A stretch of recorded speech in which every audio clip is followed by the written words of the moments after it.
नमस्कार, मैं हूं केशव पंडित और आप देख रहे हैं देश का तेजी से बढ़ता है एटीवी न्यूज़ चैनल। इस वक्त आप देख रहे हैं हमारा खास कार्यक्रम रिपोर्टर लाइव और हमारे साथ में आज जुड़े हैं तलाल सिद्दीकी जी जो ब्यूरो चीफ हैं कानपुर से एटीवी न्यूज़ चैनल के। बहुत-बहुत स्वागत है तलाल जी आपका एटीवी में। नमस्कार सर, एटीवी दर्शकों के लिए बहुत-बहुत धन्यवाद जो हमें जोड़ा है। जी। आज के दौर में पत्रकारिता में क्या लगता है क्योंकि अब तो नई पत्रकारिता हो गई है, न्यू मीडिया आ गई है, डिजिटल पत्रकारिता हो गई है, अब तो खबर जो है वो विदिन सेकंड पूरी दुनिया में फैल जाती है। जहाँ खबर हुई वहीं से लोग अब मोबाइल निकाल लेते हैं और वहीं से जो है वो खबर का सीधा टेलीकास्ट जो है कर देते हैं, चला देते हैं। जो खबर हमें पहले दौर में अखबारों के माध्यम से दूसरे दिन अथवा तीसरे दिन पता चलती थी, रेडियो के माध्यम से कोई-कोई खबर होती थी जो हमें उसी दिन जो है पता चल जाती थी। उसके बाद टेलीविज़न आया, टेलीविज़न के बाद में अब डिबेट आ गए। लेकिन अभी भी आपको लगता है कि पत्रकारिता में इस चीज़ की कमी है और जिसको अभी सुधारने की बहुत ज़्यादा जो है कोशिश करनी चाहिए क्योंकि इस तरफ न तो सरकार का ध्यान है और ना ही पत्रकार खुद भी चाहते हैं कि सुधरना या फिर सुधार हो, जो लीक है उसी को बस पीटा जाए लगातार। जी। बिल्कुल सर, बिल्कुल सर। जैसा कि आपने बताया अभी सर पत्रकारिता में जो नए-नए लोग युवक जुड़ रहे हैं, जुड़ना भी चाहिए सर, लेकिन हुँ, क्वालिफ़िकेशन की बहुत बड़ी कमी रहती है सर पत्रकारिता में, जो पत्रकारिता का फुल फॉर्म भी कह सकते हैं आप नहीं पता बहुत से लोगों को प्रेस का भी फुल फॉर्म नहीं पता है और पत्रकारिता कर रहे हैं। कहीं न कहीं बहुत सी दिक्कतें जो हम लोग देखने को मिलती हैं फ़ील्डों पे और उसी में प्रशासन के खिलाफ भी उल्टा-सीधा लिख देना, कुछ भी चीज़ें लिख देना, बिना सोचे समझे लिख देना, जिसका साक्ष्य भी ना हो। तो जी, कहीं न कहीं सर पत्रकारिता कानपुर जो है सर गणेश चतुर्वेदी जी का जो है पत्रकारिता का जो है एक नींव स्तंभ जो रखा गया, वो कानपुर ही से रखा गया सर, जहाँ से जी। स्टार्टिंग हुई। तो वहाँ पर बिल्कुल जो ऐसे लोगों को जुड़ना सर कहीं न कहीं गलत संदेश जा रहा है पत्रकारिता के लिए। एक समय था जो पत्रकारिता के लिए जो हमने देखा है बड़े-बड़े सीनियर पत्रकार रह चुके हैं जो कानपुर से, उन्होंने पत्रकारिता की है सर, लेकिन इस समय पत्रकारिता नहीं रह गई है सर। जी, मतलब आप जो कह रहे हैं कि आज सबूतों के अभाव में या पक्ष से पैसे ले लेने या फिर वही जो आरोप जो पुलिस पर लगते हैं, प्रशासन पर लगते हैं, कि एक तरफ़ा कार्यवाही, एक तरफ़ा दिखावा। मतलब पत्रकारिता जी, में होना ये चाहिए ना पक्ष, ना विपक्ष, सिर्फ़ निष्पक्ष। क्योंकि एक पक्ष चलाया है तो दूसरा पक्ष भी आपको छापने की ज़रूरत है। मान लीजिए कि पुलिस ने कहीं किसी को चोरी के आरोप में पकड़ा है, तो आप पत्रकारों का काम है कि ये तो पुलिस का पक्ष दिखा दिया। वहीं दूसरी तरफ उसके परिवार में भी जाकर के जाँच-पड़ताल करें। क्या पता वो उसी दिन, उसी समय कहीं एटीएम में पैसे निकाल रहा हो, उनके पास सबूत हों, देना चाह रहे हैं लेकिन पुलिस वाले लेना नहीं चाह रहे। लेकिन ऐसे में मीडिया की बड़ी ज़िम्मेदारी है कि उनको जाकर के वो सबूत, वो साक्ष्य कि भाई आप निर्दोष अगर आपके परिवार का व्यक्ति है तो आप मुझे सबूत दीजिए, मैं नेटवर्क पर दिखाऊँगा, मैं चलाऊँगा चैनल पर। तो लेकिन जब ये जो मीडिया है वो तो जनता के लिए है सबसे पहले, अगर ये कहा जाए। लेकिन जो सबूतों की बात आप कर रहे हैं, बिल्कुल सही बात है कि जब तक आपके पास साक्ष्य नहीं है, आपका काम तब तक ये है कि दोनों पक्षों को जो है रखना, ना कि जज कर देना और एक तरफ़ा मीडिया जिस तरह से एक आरोपी या आरोप किसी पर लगे और उसी को दोषी ठहराने में लग जाती है। सबूत और साक्ष्य जो पुलिस को इकट्ठे करने चाहिए और जो पीड़ित है उसको इकट्ठे करने चाहिए, वो मीडिया जो है वहाँ दिखा रही होती है, परोस रही होती है। ना तो उनकी प्रामाणिकता भी नहीं होती है। नीचे एक बड़ी पट्टी छोटी-सी चल रही होती है। ये जो ऑडियो हम चला रहे हैं, कृपया चैनल इस ऑडियो की पुष्टि नहीं करता है। जब ऑडियो पुष्टि ही नहीं करता है, तो आपने चला कर के आप उसकी मानहानि कर रहे हैं, आप छवि खराब कर रहे हैं। ठीक है, उस तरफ हम नहीं जाएँगे, लेकिन हम फिर वहीं पर आते हैं कि कानपुर, जहाँ पत्रकार गली-गली में अब हर जो गली है, उसमें एक संपादक का घर तो होगा ही होगा और हर तीसरे घर में एक पत्रकार भी होगा। और हर अब आज के दौर में अगर देखा जाए तो 100 में से 3 पत्रकार हैं ही, अगर पूरी जनसंख्या का अगर मुझे लगता है कानपुर में निकाल लिया जाए। लेकिन अभी भी खबरें नहीं छप पा रही हैं, क्या वजह है कि लेने लोग नहीं जा पा रहे हैं या वास्तविक समस्याओं का उनको पता ही नहीं है? इस पर क्या कहेंगे आप? सर अभी हाल ही में आपको बताते चले कि एक बड़े सीनियर पत्रकार जो रह चुके जी। हैं कानपुर में, अभी भारत समाचार के, हुँ, उनका कुछ गड़बड़ करने के चक्कर में वो जेल में है। उसके साथ-साथ कई पत्रकार और भी गए। तो जो नीचे तबका पत्रकार है, जो अभी न्यू पत्रकारिता शुरू करी है जिसने, हुँ। उसके कहीं न कहीं मन में एक डर रह गया है सर। कई लोग तो पत्रकारिता भी छोड़ के बैठ गए हैं, पुलिस के डर से। जी। लेकिन जो आप पुलिस के डर की आप बात बता रहे हैं, जो गलत करेगा उसे कैसे छोड़ा जाएगा? अगर कोई गलत बिल्कुल, कर बिल्कुल रहा सर। है, उसे तो पुलिस पकड़ेगी, और जब तक उसके खिलाफ कोई कंप्लेन करने वाला नहीं होगा किसी व्यक्ति के, पुलिस भी ऐसे तो उठा नहीं लेती रातों रात। भले ही उसको पता हो कि सामने वाला व्यक्ति गलत कर रहा है, फिर भी वो हाथ नहीं बिल्कुल, डालती है, क्योंकि उसके खिलाफ कोई शिकायत करता तो चाहिए ना, जो बिल्कुल शिकायत सर। करे और जो उस केस को जी, आगे बढ़ाएगा, जो केस लड़ेगा, वो उनके सामने खड़ा हो गया और कह रहा है कि ये सबूत है, मैं दे रहा हूँ, आप गिरफ्तारी कीजिए। इसमें तो और पत्रकारों को साथ खड़े होना चाहिए। और जो आपने बात कही बहुत बिल्कुल, बिल्कुल ये साफ ठीक हो जाती है अर्णव गोस्वामी से, कि अर्णव गोस्वामी जब गिरफ्तार होते हैं, तो पूरे देश का मीडिया चाहे डिजिटल हो, प्रिंट हो, इलेक्ट्रॉनिक हो, सब एक साथ हो जाते हैं, एक साथ आ जाते हैं और उनको जो है माँग करते हैं कि आप इनको छोड़िए। लेकिन वहीं एक बड़ा पत्रकार, वरिष्ठ पत्रकार, जो आप कानपुर की बात करें या फिर हम अन्य जिलों की बात करें, राजधानी की बात करें, ऐसे पत्रकार जो संपादकीय करते आए, अखबारों में काम करते आए या फिर एज़ ए किसी टीवी चैनल में ब्यूरो चीफ हैं या फिर वरिष्ठ पदों पर काम कर रहे हैं, उनके लिए कभी कोई आवाज़ उठती है नहीं। बिल्कुल सर। सर कहीं न कहीं जैसे फिर वही घूम के आएगा सर, जो पत्रकार नए हैं जिनको समझ नहीं है, वो सिर्फ़ पत्रकारिता का सर स्तर बहुत ज़्यादा कानपुर में गिर चुका है। देखने को भी मिल रहा है सर। क्योंकि पत्रकारिता अब निष्पक्ष नहीं है सर। वो एक पक्ष को दिखा रहे हैं और दूसरे पक्ष को दिखाना ही नहीं चाहते, ना ही सुनना जी। चाहते हैं सर। और पत्रकार सर ऐसा कह सकते हैं कि पत्रकार जो चीज़ खोज के लिए आएगा वो कोई नहीं ला सकता सर।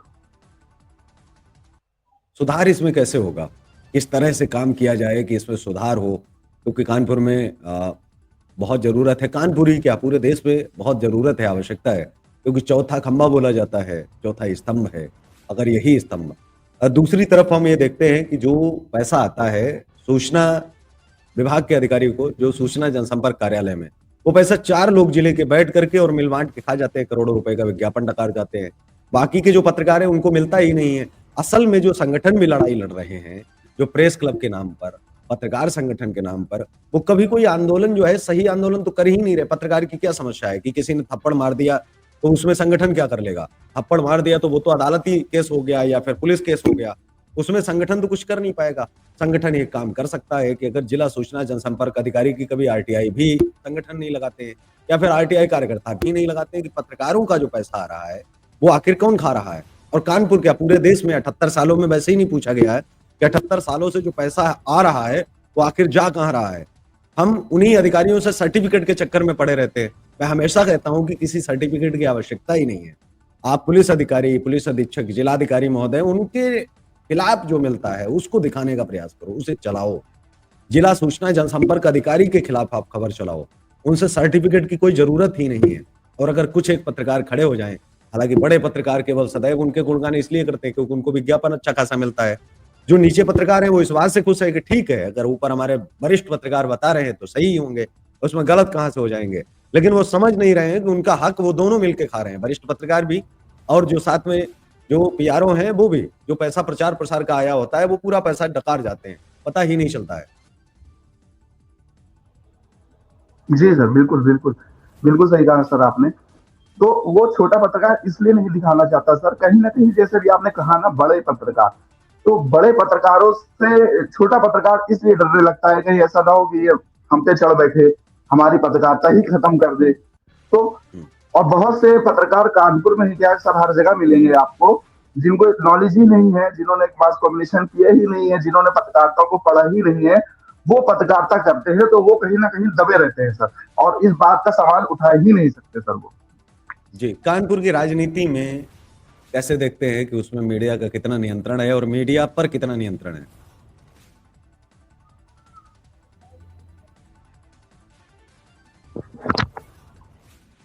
जी, कानपुर की राजनीति में मीडिया पर कितना नियंत्रण है और मीडिया का राजनीति पर कितना नियंत्रण है कानपुर के अंदर?